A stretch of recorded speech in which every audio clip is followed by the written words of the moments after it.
Hello and welcome to another fun-filled edition of Adam's Music Box. God, that's bright.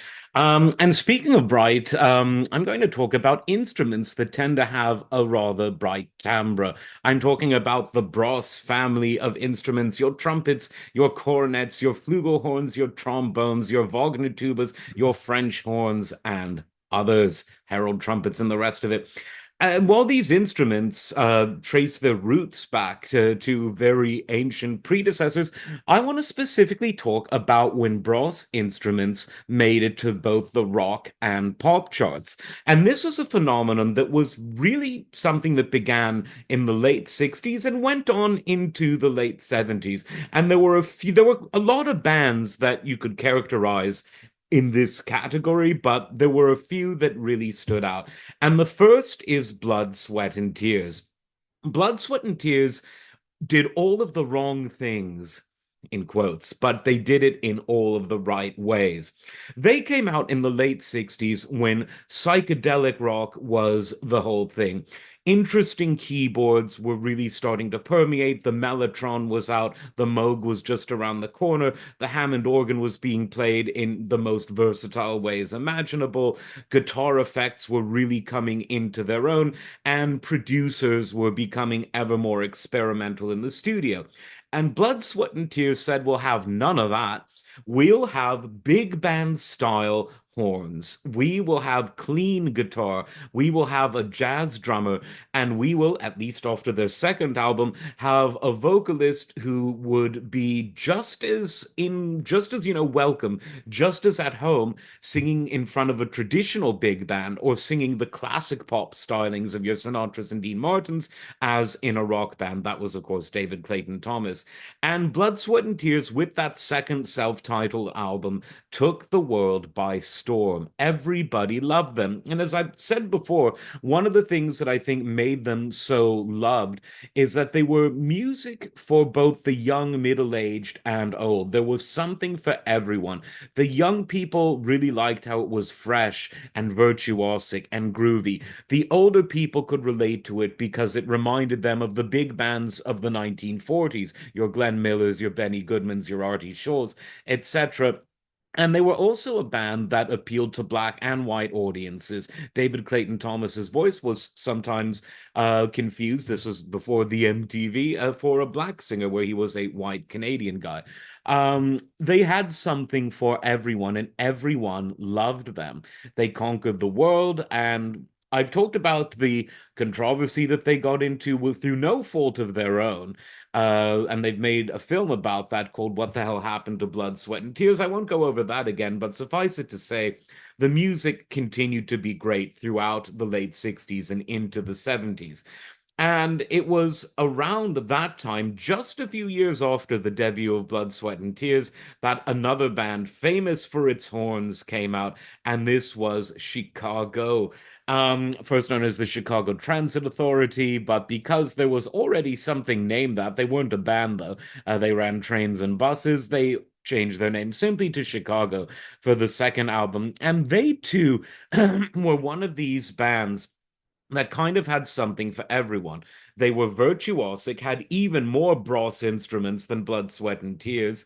They were really a band that had, trumpets and trombones and that real brassy sound, but it never got harsh or caustic the way that poorly played brass instruments can. It was always very smooth, very groovy, and very progressive. In fact, Chicago tended to refer to themselves more as a progressive rock band rather than jazz fusion. You could kind of call them both, though, because they had one foot in both worlds.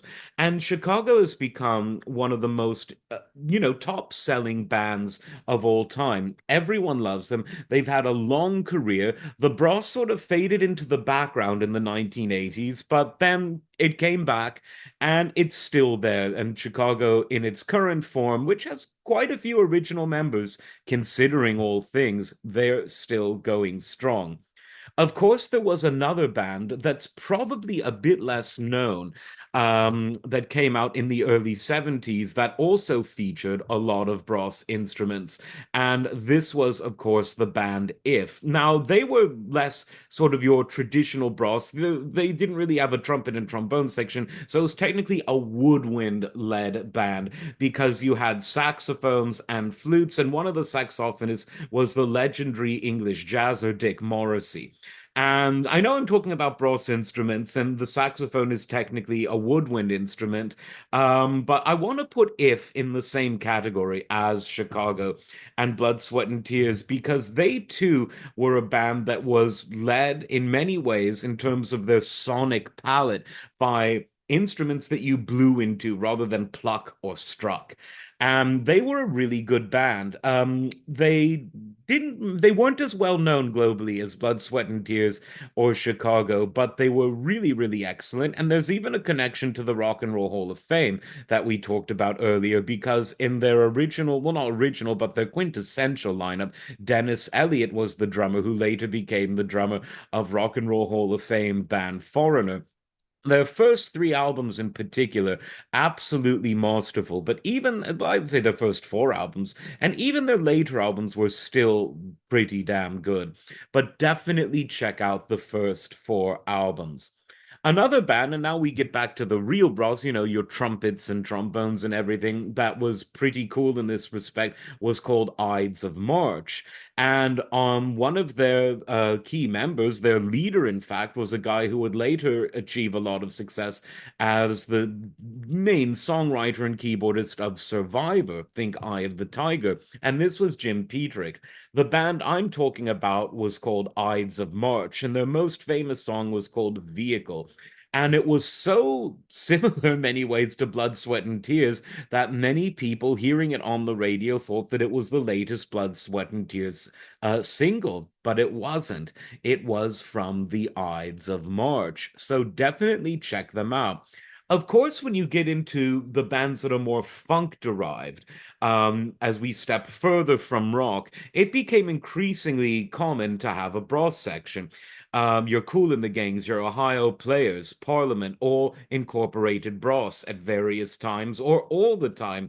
But when it comes to bands that were sold to rock audiences and that had at least some rock sensibilities, it was a unique era, the late 60s and early 70s, where again, things that you blew became prevalent among some bands. It was never in the majority of rock bands, but enough to get people to take another listen. So, check out those bands. Blood, Sweat, and Tears in Chicago, you probably know, but check out If. That's what they're called, If, and check out the Ides of March. I don't think you'll be disappointed. Like, subscribe, and we'll see you next time. Take care.